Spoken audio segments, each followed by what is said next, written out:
What's up, everybody? It's Marcus D'Angelo. We are live here on YouTube, and of course, I'm joined by none other than the man himself. It's Slash from Guns N' Roses. Is that who we have here? It's Lance Rock today. Lance, Lance Rock. Some people maybe called you Dallas at one point, if I No, no, understand it no. right. We're talking about the Rock and Rave Infection Okay, tonight, so it's Lance Rock. That's we'll what I was. focus in. We'll focus in on That's Lance that's where I Rock. was. That's where I was when the Rock and Rave Infection existed. Dude, how are you? What's new with you? Nothing much, man. Just living life, going, keeping it busy these days lately. Well, I'll tell you what, one thing that I saw that really Hmm. caught my attention, and I definitely want to talk about here Let's is do that. this scholarship thing that Yes. you've got going on. Please enlighten our listeners on this. Yeah. Like I was telling you a little while ago, it's something I've kind of always wanted to do, and now that I've have the means and opportunity to do it, one of my good friends, Houston Carson, runs Lions Pride Sports down in Bryan, Texas. Has for a long time. I've worked with him. I've worked on many of his shows, and he also has a school down there. It's a lot of times when people are looking for schools, they're looking for the big name, somebody who's been in the business, and that's a good route to go. But Lions Pride Sports and what Houston Carson has been providing in Bryan, Texas for a long time now is one of the top-notch schools in the state of Texas. And so because we've had a really good friendship for a long time, beat the crap out of each other many, many times. I really like what he does, how he approaches the business, what he provides for his students. So I decided, and I reached out to him at one point not too long ago, and I said, "Hey, this is something I'd like to do. I'd like to give back to the business that's given me so much." And I know that there's a lot of guys and girls out there, kids who are trying to get into business, professional wrestling. And financially, the school costs money. It costs Houston money to run the school and things like that. So you can't just do it for free. But there's a lot of guys and girls out there that may not have the funds to do it right now. So this is my chance to get back, and it's an opportunity to basically fund the scholarship. So Houston is taken care of, the student is taken care of, and everybody gets a chance to chase their dream of professional wrestling. And so we're going to give it right now. It's just one scholarship, and it's to the lucky man or woman that basically wins. We're working on putting together a tryout. They can message Lions Pride Sports themselves. Houston, I've also included in the email on my social medias, on my Instagram, on my Facebook, and things like that. If you want to look that up, I don't remember it off the top of my head, but you can email Houston himself and kind of get more of the details as to what's going on, when it's going to happen, and things like that. And then we'll ultimately decide on the best man or woman for this opportunity. And like I said, they'll have a chance to start chasing their dream, and it's all taken care of. Dude, unbelievably cool. What an awesome, unique way to give back to the business. Yeah, And like to your point, there's a lot of really talented folks out there who maybe aren't going to attempt to try their dream because they're like, well, I don't have the money and I can't right. save it and I'm trying to do my car payments or whatever's going Yeah. on. So what a cool opportunity. So if you're a wrestler in the Houston area, right? Well, no, not necessarily a wrestler. I'm talking about somebody who's never even touched the ring before. We're looking to start somebody's dream. There's a lot of guys and girls that have started, and maybe if they come in and they've just barely touched the ring, and there's somebody that deserves it, their passion is there. I know Houston's wanting to have them basically write a small paragraph as to why this means so much to them. When I started in the business, I remember, and I think I've told this story when I first started. Shawn Michaels Wrestling Academy, it was a very professionally run company. They had a lot of people coming in, so I understand the point of what they needed, but they needed like $3,300 paid off within 3 months, and I didn't have that kind of money at the time. So like I said, this is an opportunity whether somebody's never touched the ring before, or they've been in it a little bit and they need that full experience of a full school in a great place, and this will take care of it. dude, how cool. So if you are an aspiring wrestler, you go out of your way to Aspiring. check this Yeah, out. have that dream. Man, good opportunity for you to Yeah. achieve your dreams. So very cool. And what else is cool is, I mean, your hat is the perfect lead in for this. I'm so glad you're wearing it. We were talking about the Rock and Rave Infection. Is that the original hat? This is the hat, and I actually still have one of the guitars Look at from that. the Guitar Hero days and the old TNA Rock and Rave Infection days.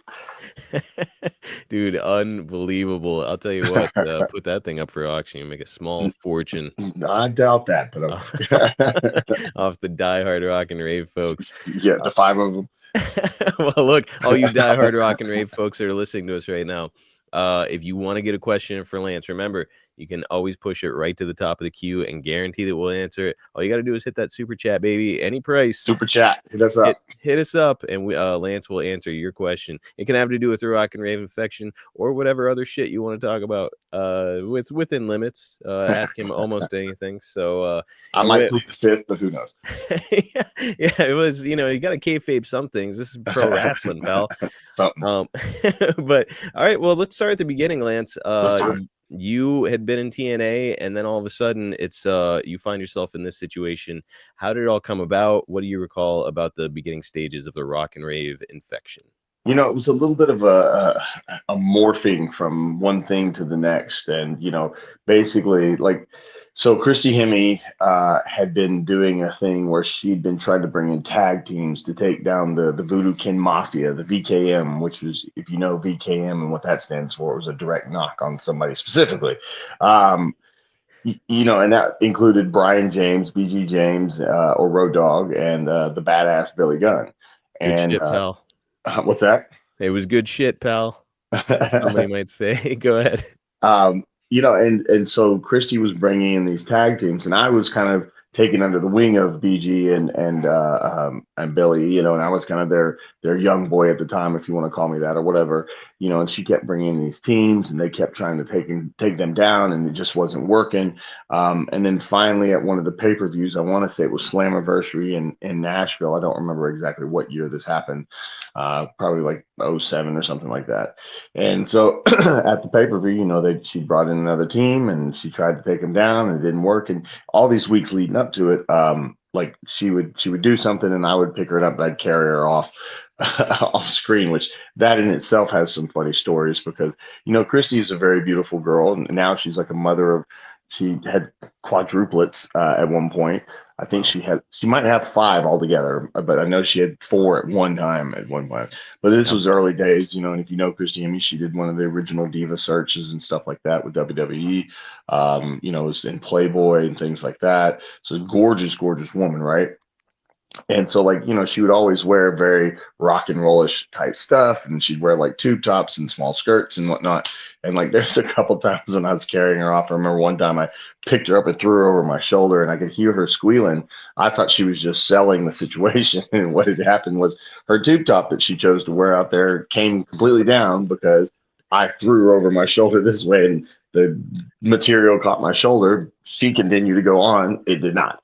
And I had no idea until we got to the back that she's holding herself. She's laughing. It was just a moment in a situation, and like because she was hanging over my back, she was able to cover herself, so it wasn't like she was just fully exposed to everyone, and I had no idea she was exposed. But luckily, like I said, her positioning, she just kind of grabbed onto me and was pushed up against my back, and so nobody really saw anything, but Thank goodness. we were both laughing pretty hard about it. So anyway, again, this Slammiversary, she brings us this team. It doesn't work. She doesn't take them down. So Billy and them are like, all right, Lance, get her the heck out of here again. So I kind of start to pick her up, and then I turn on the boys, and I boot the crap out of them, and I slap the crap out of BG. And that's another funny story, because when I slapped BG, it was not something we'd even discussed before, and I earholed the crap out of him. And if anybody knows Brian, he's a very cool cat, very funny, very, calm natured dude. And by the time we got to the back, he was yelling at me. I mean, yelling at me. And at first I thought, because he coming through the curtain yelling, I thought he was, again, just selling part of the show, part of the character.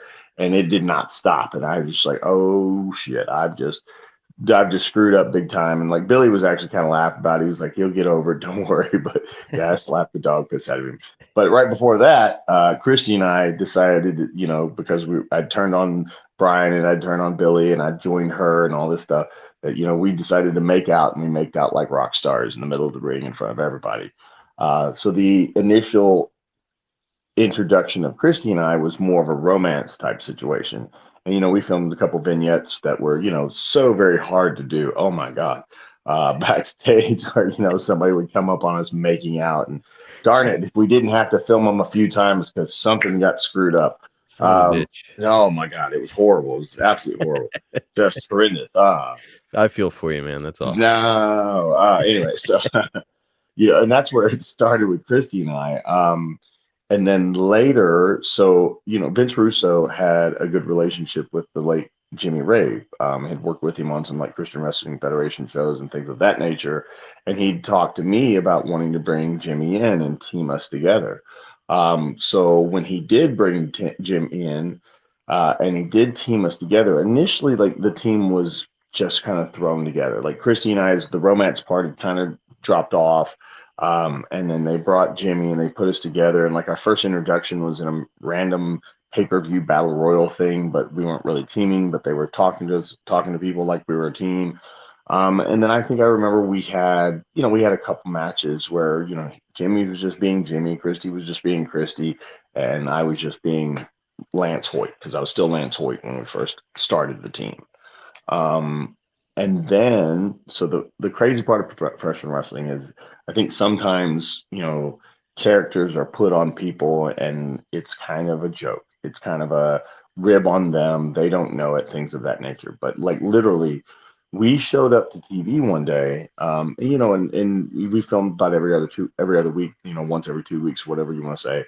Um, Nobody had talked to us. Nobody had told us anything different. Nobody had told us, what we had planned for us or anything like that.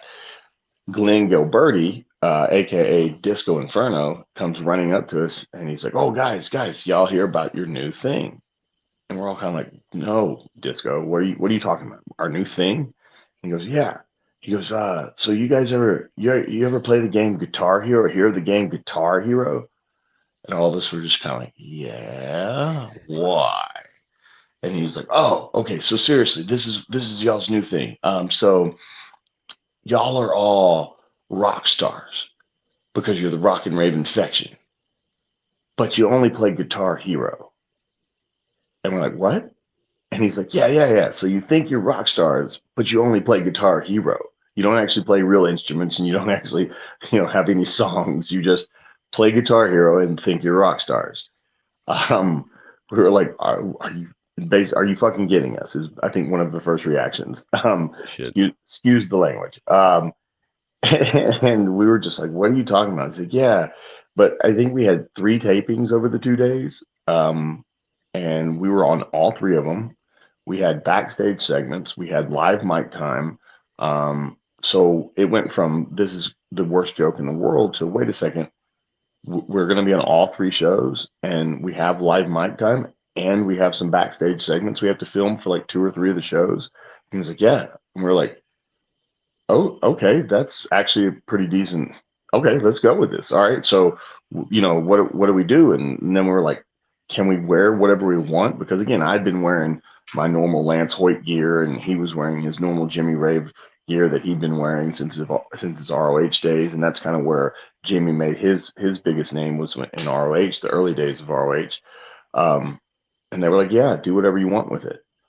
So like if you see some of the first pictures or like some of the first episodes that we were on those 3 shows and whatnot, we went and got like the white, undershirts. I don't want to say the name of them because I'd probably draw somebody's ire of offensiveness. You know what they're called A out there. tank top style undershirt. Yes, that has something to do with spouses. So we had those and the, jeans, and I had like a regular baseball cap or whatever, and I think he did the same and whatnot. And then like I said, because they were allowing us to do all that, and we had all the live mic time, and he would always say the the wrong city or whatever, and Christy would come out and she would sing, even though Christy had music and she was kind of an aspiring rock star herself and could sing really well. Her thing was to purposely sing as horribly bad as like off key as she could. And like I said, Jimmy would always think the wrong city, even though we were always in Orlando. It was always, thank you, Cleveland, or whatever the case was. My thing was to grab the microphone and ask for a ham sandwich and a fifth of whiskey or something, some M&Ms and a bottle of vodka. That was my gimmick. And I'd always, we couldn't smoke the cigarette, but I'd always have a cigarette like hanging out of my mouth or something like that. Who are you getting the cigarette from? I have to ask. I don't remember. Just there was a ton of guys that smoked. I never even had to go buy one. I just bum a cigarette, which is true rock star fashion. Not you don't buy your own cigarettes, you bum them off somebody. That's it, man. You were like feeling the character. Yeah. And like you said, like the Slash hat was the whole concept for me was I wanted to be kind of that Slash. Like if you see a lot of the pictures and It was very Slash-esque with the hat and the jeans and the denim shirt and stuff like that. Dude, it's a cool look, and, like, on the surface, you're right, like, and most people would hear that creative and be like, "Ugh, like, I have to Oh, do this," but, yeah. dude, like, the TV time, the opportunities, Yeah. it's like, if you have confidence in yourself, man, you could maybe get yourself over. Yeah, and that's kind of how we felt about it. And the weird part was, TNA at the time really didn't have any heel tag teams. They didn't have any bad guys. And even though ours was kind of the goofy knockoff rock stars, I'd like to say that we inspired the 3MB later on. Um, Shout out to Heath Slater and Raj and Drew and whatnot. Yeah, we were just like, all right, let's try to have fun with this and do this. And again, because we were really the only heel tag team that existed, we were fighting everybody. We were fighting LAX every week. We were fighting the Motor City Machine Guns. We are fighting the superheroes, Eric Young and Christopher Daniels when they were doing their thing. And, just about any babyface tag team that needed a heel to fight, we were the guys. We were on all the house shows because TNA was running house shows at the time. One of the coolest moments I remember, we were thrown together in a three-team tag team match. It was like us, Motor City Machine Guns, and LAX, and it was like the beginning of a pay-per-view, and like literally it was just thrown together. And I remember like D'Lo was our coach, our agent at the time, and I don't think anybody really thought anything was going to be of it. Like there were, all these guys are good, they'll do their thing, whatever. It's a decent way to start a pay-per-view, cool. And then we went out and killed it, like to the point where, like, when we got to the back, D'Lo was like, "That is how you start a pay per view." They were just ecstatic about it because everybody gelled so well, and you know, um, um, you know, uh, I think like because Jimmy had such a good relationship with the Motor City Machine Guns, Alex Shelley and Chris Sabin and those guys. Um, I'd never been like that close with those guys at the time, even though we'd been in TNA together, because they had their style and their approach to the business. I had my style, my size, and my approach to the business, so it never really meshed well. And because they had such a good relationship and a good respect for Jimmy and his ability, and Jimmy was probably one of the smoothest guys in the ring that I'd ever seen. Like there's guys that can do some of the most spectacular things in the world, but Jimmy was just, he was flawless in his transitions from one move to the next, from one spot to the next, and I always appreciated and saw that in him and what he did. And again, because of his relationship with all those guys that had come out of the ROHs and the independents and were kind of that new generation of wrestler at the time.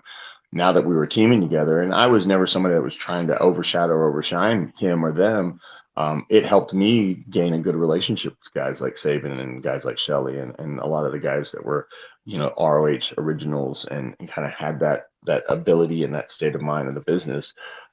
So it was kind of a bridge for me with a lot of guys that, like I said, that I didn't necessarily have the greatest relationship with, was being with Jimmy, somebody that they liked, they respected and whatnot. So that helped tremendously.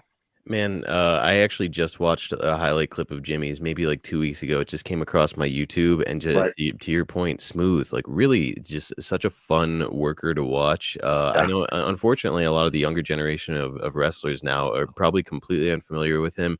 Right. Go out of your way to check him out. By the way, our researcher Andrew Hermes is in here. Andrew, hell West of a job on Fenders. the research, dude. You're amazing.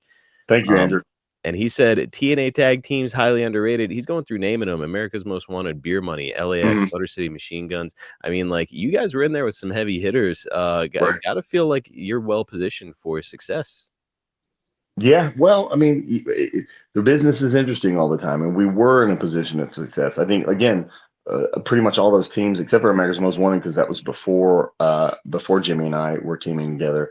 Beer Money as well, and like I said, the all Team Canada, and just you name it. Like I said, we were kind of the heel tag team that everybody had to work against because again, they hadn't really established any other heel tag team. So we got to work with all those guys at different times and capacities, and it was a lot of fun, like I said, what we were doing, but we were never the focus. We weren't the guys. I mean, like I said, I don't know, you never know because you don't know who's there. I never heard specifically or directly from anyone. We got over, but we weren't necessarily supposed to get over. We weren't the guys that were put together so that we could get over and be the team that they pushed to the top. And sometimes in this business, even if you get over and you're not the guy or the team or the girl that they chose to be in that position, there's a lot of times a lot of guys and girls that will rise to the top, but then the people on top will keep them from going any further. And I'm not saying that necessarily happened, but again, we were working really well with all these teams. We were getting over as a heel team, and then people were starting to have fun with what we were doing just because it was so goofy. I would do the fall away slam, but right before I'd do the fall away slam, I'd hook them and I'd play them like a guitar and throw them and stuff like that. And like I said, the fan base I think was starting to really enjoy it. But again, because we weren't the guys that anybody had chosen, and there were some other bigger name teams that were starting to come into the company, we were a team that was kind of pushed to the back and left off a lot and kind of disappeared at different times. Now, another team that I didn't mention there that I know you guys would have an opportunity to work with during that time is a team that a lot of guys consider the greatest tag team of all time, certainly one of the most decorated tag teams of all time, and that's Team 3D, Bubba Ray and Hmm. Devon. Hmm. What was your experience like working with those two? I've always had a really good relationship with those two guys. I don't remember if we specifically had any like matches like Rock and Rave against Team 3D or anything of that nature. But again, I always had a really good relationship with both Bubba and Devon, and I think historically, Devon's the one that it seems to be more friendly with everybody in every capacity, and Bubba is very straightforward. If he likes you, he likes you, and he'll talk to you, he'll deal with you, he'll help you, he'll do a lot of stuff for you. But if he doesn't mince words. He doesn't bullshit about it. And hey, if he doesn't like you, he'll very quickly basically tell you he doesn't like you and never deal with you. And Bubba always seemed to like me, and we always seemed to get along. I know we did some stuff where, like, one of my fun memories with like Team 3D specifically was so TNA decided to do their first set of real like live events or house shows, as we call them. And they did them up in the Boston area. And Boston has these tent shows, as they would call them. And they were kind of open aired pavilions, covered pavilions, but they were open aired and they were set in a circle and it had a stage in the center. And so it looked like a tent, and that's why they called them tent shows. But the stage itself was kind of small. So TNA constructed a smaller six-sided ring, which a six-sided ring already, even if it's 22 feet or whatever from corner to corner or rope to rope, because it has six sides, like you're getting a shorter distance from turnbuckle to turnbuckle because you have six of them instead of four. Hmm. So they created this smaller six-sided ring for these tent shows, and then decided to do a five-team tag team match. So that meant there were guys on five of the six corners. There was only one empty corner on the six-sided ring. And it was so small, I could stand center ring or center rope and touch turnbuckle to turnbuckle. I had enough of a wingspan, and it was short enough on those deals. I could literally stand in the center of the rope and touch turnbuckle to turnbuckle. So it was really funny because they stuck us in this five-team tag team match. And, there were times when we were trying to do things in the ring. And I think I specifically remember being in the ring with Devon, and like it was just everything was so tight and so short and so small. Like, and I'm 6'6", my boots on 6'8" or so, and Devon's a big old boy, and we're trying to do things we're reversing or whatever, and it was literally like, we're just there. There was no movement, there was no space, and I don't even remember how we accomplished that match, but yeah, that was probably one of my earliest memories. And then Devon and I always had a running joke for years, even to this day. When I see him, I'm like, I'm gonna do a run in on you, man. When I see you out there, he's like, no, no, man, I'm retired. I'm retired, and he just keeps not being retired, and I've never actually run in on him. One of these days, One one of of these these days, days, Devon, I'm it's coming coming. for you. It is coming. I have to imagine that a smaller ring like that as well, stiff as hell. Yeah, I mean, it was one of those things like a lot of guys didn't like the six-sided ring because it felt stiffer. There were places in the six-sided ring that underneath had to be braced very directly, very stiffly, very strongly. And if you could figure out where those were, figured out where that was, you would try not to bump in those areas. You try not to take your falls in those areas. Because if you don't know the business, the ring is not a trampoline, and the harder it is, the worse it is. And this one, especially in certain spots, was really hard. Luckily, being a big guy, I didn't have to bump a whole lot, so that kind of saved me. Now, I don't want to let this pass by because it's a Hmm. pretty interesting point. Okay. You had worked with the Motor City Machine Guns, of course, during Yep. this run, and they were kind of ushering in a new style, a style that's a little bit closer to what we're seeing nowadays in tag Yeah. team wrestling. It's very, very fast paced, Oh yeah. snappy, and it's like, boy, you really got to keep your head on a swivel. Yep. So I'll make this kind of a two-part question. What did Okay. you think about transitioning into that style? Hmm. And how difficult was it to call the match ahead of time and remember all of the many, many spots that were going to be included? Um, I've never really had a problem with that. And I think the good part for me, as far as putting the matches together and making sure things, come out right, is that guys can do that style. Like they would do more of that style that you're talking about with the guys they could do that with. With me, it was very specific moments. And, if I did something, we always made sure it meant something. And therefore, it wasn't as multitudes of moments, multitudes of spots, multitudes of moves and things like that. It was literally like they would do all their stuff with somebody and bam, bam, bam, bam, bam, bam, bam, bam, bam, bam, bam, bam, and then I'd come in and go bam, and then everything would chill out. And so my spot and my part in these matches was always to be the heater, the big guy, the guy that slowed things down, the guy that changed the pace from the fast action. Holy crap, I can't believe I'm seeing what these two guys are doing. Because, like you said, the Motor City Machine Guns, especially that day and age when they were much younger, were even faster and they were finding themselves even more so. So that they would go in the rings with the Jimmy Raves and they would go in the rings with the guys that did that kind of style. And then when I entered the situation, everything would change. And that would be what kind of separated and made it fun to watch because you would get a little bit of everything. You would get their crazy, fast paced, holy mackerel, action packed matches, and then I'd come in, and I'd slow it down with these big badass.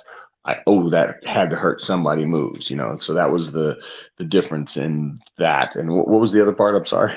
Well, in general, how do you feel about that style? Because again, it's Oh, you okay. you have a style very Right. different from that type. I think it's great, and I think, especially with what is advanced or evolved into, now AEW, I think has kind of got most of the guys that can do that. Obviously, we're talking about the Motor City Machine Guns. They're in WWE now, finally. I mean, and I think it's great. I think the beauty of pro wrestling is that there are so many different things for all the different people that enjoy the business of professional wrestling. If you want big badass dudes that just kick some ass, grab you by the throat, toss you 12 feet in the air, slam you down hard, I'm your guy.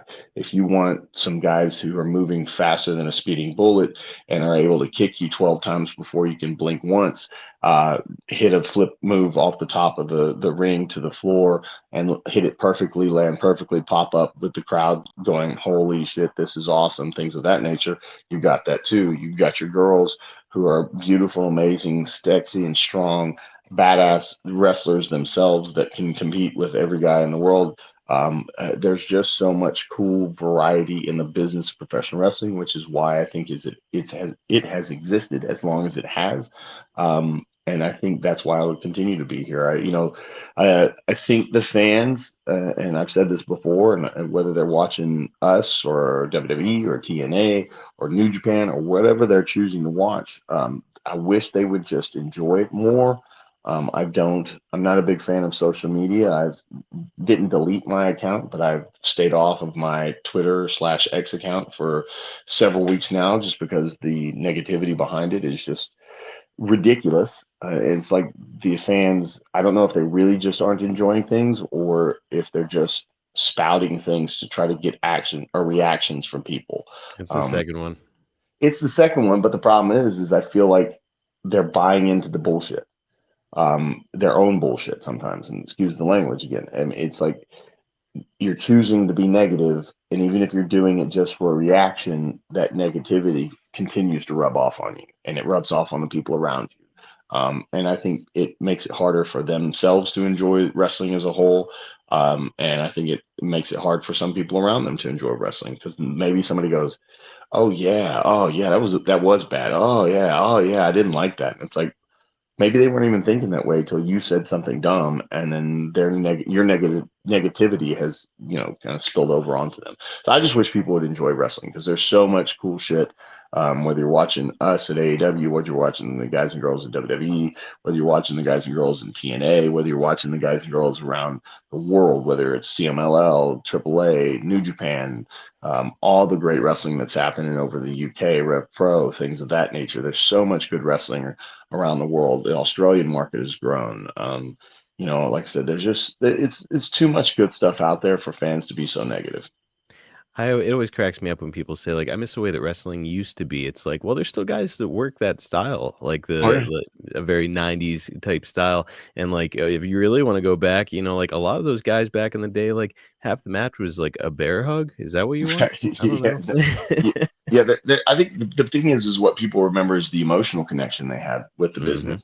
And a lot of times that's when you're younger, it's easier to kind of be excited about things, whether it's the good guys, the bad guys, the girls, the factions, the whatever that you're watching when you're younger, your emotional state is much higher. And you see that in wrestling, and then you get connected to that and you react to that and you have fun with that. So we remember how we were emotionally. And I mean, heck, let's talk about the Tyson Jake Paul match Oh, yeah. fight this weekend, or we won't call it a match because it was more of a match than it was a fight. But like 70,000 people or whatever it was that went into Texas Stadium the other night, the multi millions of people that were watching on Netflix that caused Netflix to crash and lose its ability to operate and function normally, were all tuning in, and Jake Paul has to be given his flowers for the promotion of boxing that he's done, whether you want to like it or not and say that it's not real boxing. What he's done with his little niche of things has created an interest in those moments. And every single person that I talked to, they wanted to see Mike Tyson of old. And the clips you were seeing of what he was doing and how he was training, you were like, we're going to get it one more time. We're going to get the old Mike Tyson that would step in the ring and within 90 seconds would knock somebody's freaking head off. And everybody wanted to see that. And Jake Paul has made himself the ultimate heel in boxing. And everybody wanted to see him get his beard punched up into his nose. Everybody wanted to see that. It unfortunately didn't turn into that. But everybody tuned into that. So we're talking about wrestling, and you say people want like, oh, I want it like it used to be. And if you go back and watch a lot of the wrestling, even the guys that were before my generation, and they're like, oh, wrestling used to be that. Yeah, you could watch some of that stuff when like it was on ESPN Classic, and I was like, this is the worst wrestling I've ever seen in my life. But it was the emotional connection that these guys were able to make with the fans, where when they finally body slammed somebody or they finally punched them in the face, the entire arenas would erupt in ways that you just don't really feel anymore because I think there's been so much negativity behind it. But you've got a young generation that are watching wrestling, that grew up with John Cena, and they think that's what the best of wrestling has been or will be. And then there'll be the next generation that thinks whatever they're watching right now will be the best thing that ever was in the business of professional wrestling. So it's always evolving and changing. Like I said, I just wish most fans would step back and just enjoy all of it because it's a fun, wild ride. Now, before we get back into the Rock and Rave Infection, I Oh do have yeah. to ask, do you feel, and this is all the scuttlebutt online, if you'll pardon the pun with Mike Tyson's bare ass out there, Scuttlebutt. do That's you America's ass. That's not somebody to put that out there. like, that was seriously like a parody. That seemed like an SNL skit where he's just talking and doing an interview. He turns around Yeah. and his Well, entire he's like mean mugging the dude. Then he kisses him on the cheek, tells him he loves him, walks off with his ass out. It was like this is the just greatest moment in boxing history. just unbelievable. Yeah. A lot of folks now are Mhm. saying though that Mike Tyson intentionally threw the fight. The whole thing was a work. Mhm. Lance, let's go on record right now. Do you feel that the fight was a work? Absolutely. Absolutely. From the beginning, like I told one of my friends, like, what do you think? And I was like, well, everybody wants to see Mike Tyson knock Jake Paul out. I was like, it's gonna be Jake Paul in 8. They're gonna go the distance and whatnot. Like if it had an opportunity to be any kind of a legitimate fight, it was gonna be in the first or second round. Um, After that, it was just a glorified sparring session. And like I said, even if there was a glimpse of legitimacy to the rest of the fight, Jake Paul said it himself. It's like he started recognizing the age that was catching up to Mike and how he was kind of moving and handling himself. And like he's a villain, but like there was no win situation other than the fact that they had already won, because on a financial level, like it is just ridiculous. What the gate made, just the gate alone, and I'm just talking about the gate, like $17.8 million or something like that. Yep. So it was a win already. And like I said, I feel like it was, as we say in the business of professional wrestling, it was a work. I think there were things agreed upon. Like they obviously have to go and throw some punches at each other and do those things. But, he was the villain already. He didn't need to be more of a villain. He said it himself. He was like, he's like, I could see the wear and tear of the age catching up to Mike. And like, there was no point in like, he's 27-year-old dude. You can like him or not as far as his boxing ability. He's really put a lot of time and effort into boxing. He can actually box. Pretty much every analyst that's talked about it said he can actually box. It's not like he's not training. It's not like he doesn't know what he's doing. He could have probably, especially after the third or fourth round, he probably could have taken it to Mike and hurt him. And what good would that have done? That would have really hurt the legacy of Mike Tyson. It would have hurt his thing moving forward, because people would have been even extra mad at him. Right now, they're just mad that they got worked. Hmm. If he had hurt Mike Tyson after the third or fourth round, when Mike was really tired and you could see the age and things of that nature, then he would have just been the ultimate bad guy, to the point where him moving forward in these crazy, weird super fight moments probably wouldn't happen, because people would just be mad at him. So he was kind of in a no-win situation there, other than what they did, which, like I said, was just kind of like a glorified sparring session. I kind of gained a new respect for Jake Paul and his ability to be a great heel, but also it's Right. you're right. I think that if he had wanted to knock out Mike Tyson, the opportunity was there, and he Yeah. did not take the opportunity. So good on him for showing some respect. Right. In Um, those latter rounds, like I said, in the first couple rounds, if Mike had, really wanted to, and it was, like I said, a legitimate fight, like that's when I think Mike could have just opened up and just took it to him, the point where Jake couldn't handle it, because again, he's uh, the caliber, even at Mike's age of 58, of the fighter he is and was. If he could have brought out that animal in that first round or two and taken it to Jake, then Jake couldn't have handled it. Once it got past that, like I said, now we're looking at Jake with his age and his physical ability and his physical size, and 6 inch extra reach, 3 inch extra height, half the age, things of that nature. It's like, yes, he could have easily, after a certain point, really hurt Mike Tyson, and there was no point in doing Last thing about Mike Tyson is you had the pleasure of being around Mike back in that. 2020. Yes. And Jake even wrote a check that maybe you could have cashed, saying you could knock him out if you had to. What was your experience like around Mike Tyson? uh, High times, brother. High times. That he was, Goodness. like I said, he was just in good spirits the whole time. He was like I said, the high time situation. I think they caught him more or less passed out ringside at one point.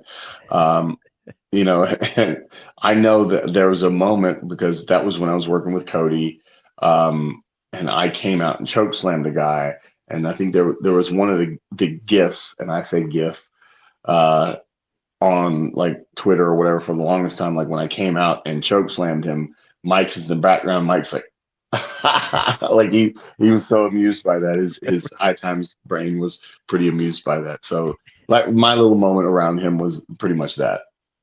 Now, did you end up getting any pictures? Like, is that considered No, unprofessional? Asking for a photo or whatever? I think there was a group photo at one point, like I said, because this was for the inaugural TNT Championship. So they got everybody together that was involved in the situation, both on Cody's side, my side, and Mike, because Mike was there to kind of deliver the title, as the initial thing. So there's some group photo somewhere of everybody together, but I never like grabbed him and said, "Hey man, can we take a picture together?" That's a little awkward, right? No, I mean some people do it and they don't have a problem with it. Sometimes it depends on the situation. Like if I'm actually having a conversation, like when Shaq was around, Shaq and I ended up having really good conversations, some connections in the Texas scene, because he played basketball in high school in Texas, and his high school team played and beat my high school team to go to the state championship one year. Ah, So he remembered my hometown and things like that, and so we had good conversation, like straight up me and him talking. And so I did ask him for a picture, because now it had become more of a one-on-one, friendly situation. with Mike and other guests like that. When Snoop Dogg and stuff like came, they weren't really around. I never had a conversation with them, so I was never one of the ones who really was like, "Hey, stop! Come take a picture with me. We don't even know each other. I've never talked to you before, but I want a picture with you for the socials." And I never really do that. I don't blame you a bit. It's, people always say like, "Hey, take the picture, go ahead and do it." It's like being in that Yeah. situation, having the opportunity to be backstage and, be privy to some things that are going on. It's like, I really don't wanna be that guy. I'd love to be Well, that guy, but I can't. in in the right situations, like another example is Rosario Dawson came to one of the shows. I think pretty sure it was in Atlanta. This was right around the time that that Cody was doing the show that he was doing. So she was there and helping promote and whatnot. And she was backstage, and she's an absolute sweetheart. And everybody was kind of taking pictures with her on our little set. And so I was like, hey, do you mind if I take a picture with you? I loved you in Sin City, and obviously like what's the movie with The Rock and Sean William Scott? Oh, The Rundown. the The yes. Rundown. The Rundown. I love that movie, and I told her, and she's like, "Oh, that's awesome, so much, thank you. Yeah, let's take a picture." So we did. I did my hand out, she did hers too, and so in the right situations, I think it's totally cool. But like if they're just in passing or things of that nature, I usually don't even mess with that. There you go, read the room. Yep. All right, back into Rock and Rave Infection. Now I'm about to lay out this match right now, Lance, and holy shit, this is wild. Lockdown 2008. I wish you were playing Rock Band while we were going. Did you actually get any good at Rock Band? Absolutely not. It's horrible. Dude, the dexterity involved. Holy shit. Lockdown 2008. Frankie Kazarian and Eric Young Uh-oh. defeated you and Jimmy Rave, Homicide and Hernandez, Oh, Sabin and goodness. Shelley, Uh-huh. Steiner and Peter Williams, Uh-huh. and Relic and Black Rain in a cuffed in the cage match. Yep. Boy, that's a lot of people involved in Yes. one match. What do you Yes. think of these giant multi-man matches, which I'm sure you were in a ton of as a part of Rock and Rave Infection? I've been in a ton of them in my whole career. The one thing I truly remember about that was choke slamming Frankie off the top turnbuckle into the ring. Holy Um, shit. he's a crazy man. I have much respect for Frankie back then and our time in AEW, and I'm glad he's still kicking ass in TNA now. Like, yeah, we had a moment where everything was going on, and for whatever reason, we both ended up on the top rope. I choke slammed him from the top turnbuckle back into the ring. It was nuts. Did he ask for the bump? I don't know. I don't remember. I think it was agreed upon for sure, but it's not like I just grabbed him and go, "You're digging this," and he went, "Oh." No, it was an agreement of things, but at the same time, it was just like, "Oh my god." Oh man, that is a Yeah. big bump. Yes. So good on you. Good on you, Yeah. Frankie. Yeah. Another crazy man involved in this match, at least somebody who's considered crazy in wrestling, is Scott Steiner. You're climbing into the ring with Big Papa Pump. Yeah. You got to talk about experiences around Big Papa Pump at this time. How was that? Yeah, I don't remember much about it. Scotty was never like mean or rude to me or nothing, but there was never any kind of relationship. I don't remember anything specific about that match and him, because like I said, there were so many people and so much going on that, I don't think there was a lot of interaction between he and I. Now, you're coming out of the gate pretty hot, as you mentioned, where you guys are Hmm. getting a lot of TV time, and it's like, oh Yep. man, okay, maybe this is something. However, as you guys are moving along here, you are kind of being used to do the job and get over other Mm, tag teams as you go. mm. So with that going on, did you begin to like lose faith in this, or were you like, hey, look, I'm getting TV time, I'm happy, things are good? It's both. That's the hard part about the business. It's both. You're definitely grateful for the TV time, for the opportunities that you're getting, but you always hope, especially if you feel like you're doing a good job, where you're getting over, as they say. And I felt like Jimmy and I had and were, and again because we were utilized so much as the main heel group against so many babyface teams, like we always felt like they never capitalized on what we could have been and what we felt like we could have been. I know we kind of had like the goofy rock and rave, rock and roll, fake rock star gimmick going, but again, because we were kind of the only heel team with all these strong babyface teams, is if you put the titles on us, make us champions, make all these babyface teams chase us, and kind of they're all slipping on the banana peel every time they get close enough to beat us, and we just keep getting over and stay with the titles for a good amount of time until we finally are put into a cage match where we can't get away, we can't escape. There are no DQs, whatever the case may be. where there's just no out for us to finally one of the teams, whether it's the Motor Machine Guns, LAX, or whoever that gets over on us, can get over us. And that's where we felt it fell short. We felt like so much more could have been done with us as the team, as the heels, as the really one of the only heel teams to kind of be the team that, surprisingly wins the titles, cheatingly wins the titles, and then all these babyface teams keep chasing us but can just never get us, never get to us until we finally build to something. And, it can be another multi-person match. And then they finally are able to get their hands on us. We're not able to escape. We cannot cheat. And somebody finally beats us. That's where we felt like it could have gone and it just never did. Now, for better or worse, this gimmick is something that I think is going to make fans laugh. And usually, Oh, yeah. if you can get fans to laugh, they start to like you whether you're a heel or not. Yeah, Did you guys feel yourself like you're coming out here with these Guitar Hero guitars? Did you guys feel yourself starting to get babyface reactions? absolutely. Absolutely. And that leads into, when the last time we teamed together, for the company, we were kind of getting over. But again, like that's another one of those things. Like when you're not the team that they want to be getting over, sometimes the only way to control that is to make it go away. And I think that's kind of what we felt like happened to us, where we were the heel team. They kind of ran the gambit with that, and with all the teams we've been fighting, we started to kind of get over because we were making people laugh and have a good time with what we're doing. Jimmy's abilities, my abilities, and Christy's abilities as a team, we felt like it was starting to get over. And then we just kind of disappeared, just kind of petered away, and we weren't really used. And we'd pop up once in a blue moon here and there, and then they wouldn't use us anymore.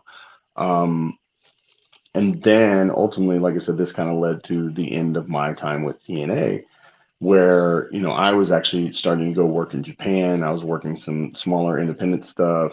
And I was working in All Japan when I got the email and had to have the conversation about what was going to be the end of my time at TNA. And being one of the first few people that TNA at the time had ever actually let go. And they were doing a challenge at the time called the Off the Wagon Challenge. We may have talked about that on the show before. I'm not sure. Um, Not that I recall. Go ahead. but yeah, basically, like I had the conversation with Terry Taylor, and it was like, your time with TNA is going to be ending, but we would like you to come back and do one last show, one last match, and it's called the Off the Wagon Challenge. It's you and Jimmy. You're going to face Beer Money. Beer Money was the champions at the time, and the idea was, if you win the match, well, you're champion, and things keep going, and you're now the top dogs in the business in the company. But if you lose your job. So that was kind of the premise behind the whole situation. Again, I'd had this conversation. And the one thing that I remember thinking about that is I could have easily just said, yeah, no, I'm not going to do that. Just give me my release and be done with it.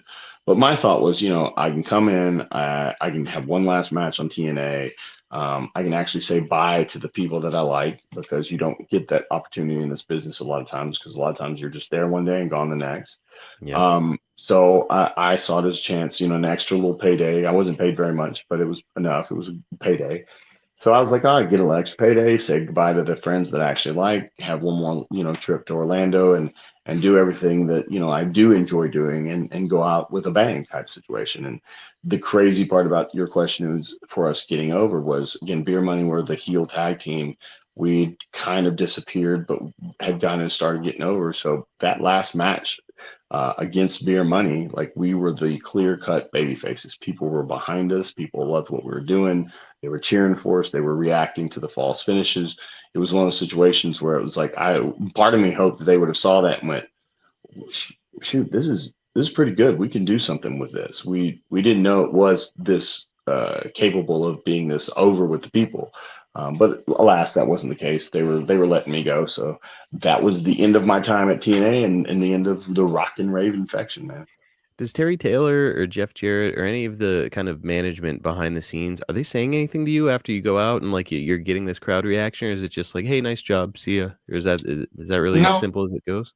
no. I mean, like it's not that cold, and it's not that like the. I do remember Jim Cornette, who was pretty much the guy at Gorilla and things of that. And he was actually kind of surprised. Like I think he was caught off guard with how over we gotten and for the match or for the time or whatever. Because I remember he said something when we came back. He was like, I don't remember exactly what he said, but it was a very positive comment coming from him, and I think it came out of kind of a surprised reaction to how over we were with the people in that moment. I think it was something to the effect of, "Man, damn, y'all were over. They could have pushed you as baby faces, but alas, it's over. So too late." Like Now, he didn't say that. He just was again surprised about the reaction. Said something to that fact, like, "Wow, you guys were over. Y'all, they should have pushed you as baby faces." now this will be my final question, and I'll let you go Okay. watch your Chargers. Who are the Chargers playing tonight? They're playing the Bengals. Okay, so you're saying there's a chance. Well, they're 6-3 right now. So Oh, are they? Okay. The Chargers are. I think I don't know what the Bengals are. All right. So okay, yeah, you guys might pull And out the. and I'm Foes. For the people that are watching, they should go and message him on socials medias. Carl Anderson is a big Bengals fan. He's from Cincinnati, and I think I texted him earlier this week, and I hope you're healing up well, but we're mortal enemies this Sunday. Now, if you guys just come out there and just start wearing it out, just whooping that ass, are you texting Carl Anderson right away? Oh, absolutely. He's getting a message from me. Is he gonna leave you on red, or does he respond? Probably, or he'll respond in 3 days. Final question. He's got 5 kids, man. I don't blame him. Oh yeah, he's 5 children. 5 boys. God bless him. God bless you, brother. Yeah. I would be trying to find a quiet place to take a nap if I were him. All right, final question. You've been involved in a lot of tag teams over the course of your career, of course.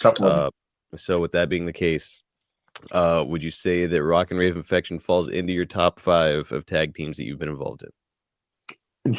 Yeah, I think absolutely, because the funny part is I think people either forget or don't even realize that I was in TNA, but the ones who remember greatly, or even the ones who forgot, they'll go, "Oh yeah, the Rock and Rave. Yeah, I remember that. I love that. Blah blah blah." Or like I said, the people who do like outright remember, like that's one of their fondest memories of my time in TNA was being a part of the Rock and Rave Infection. So just in general, because of that fact, and getting to team with the late Jimmy Rave. For those who don't know, Jimmy passed a while back. It was a cool experience, a fun experience. Wish more had been done with it. But yeah, definitely a great memory. Like I said, I still have this fun hat, the Rock and Rave Guitar Hero guitar, and it was a good memory for me for sure. I hear a lot of people speak fondly of it. Yeah. I have. I used to produce Jeff Jarrett's podcast, and he would talk about you guys on there, and I had nothing but great things to say about you guys as a team. So it's remembered fondly, and I'm glad that we were able to look back at it today. I'm excited to start to dive into more about your departure from from TNA and what came next. So we will be discussing that here on the show. I'm sure that we'll circle back and look at some specific events and happenings there in TNA. So stay tuned, folks. If you feel like you didn't get the full story yet, it's because you didn't. There's more. Still much more. And one of these days, a full episode of just we're gonna do a full episode of just a guitar solo. No, we're not. I'll get one too. I'll just be clicking noises for a full episode. For sure. But all right, that is gonna do it, Lance. I hope your Chargers whoop some ass tonight. Definitely, guys. Thank you for tuning in to the Hawk's Nest. I think it was episode 5. Episode 6. 6. Oh my God, that's how we're getting so deep into it. And like I said, I'm glad you guys that tuned in live, and we'll be putting on Murdehawk TV on my YouTube channel here coming up soon. Hope you guys will tune in. Hope we're back a couple of weeks. Maybe we'll find a guest to join. Absolutely. I think we've got some really fun stuff coming down the pike. And he said it, but let me repeat it. Go to Murdehawk TV on YouTube. That's Lance's personal YouTube channel. That's where all these episodes wind up. There's going to be more stuff coming out over there. So go out of your way to go over there, get subscribed. And one last thing. Everybody tune in to Dynamite this Wednesday. The Don Callis family is going to whoop up on let's see, old Will I almost said Will Smith, Will Ospreay, Will Hobbs, Mark Davis, and Ricochet. We're going to kick their butts all over. Do not miss Dynamite. Do not miss any chance to see Lance on TV. Tune into Collision. Tune into Rampage. See all of it. And see us next time right here on the Hawk's Nest.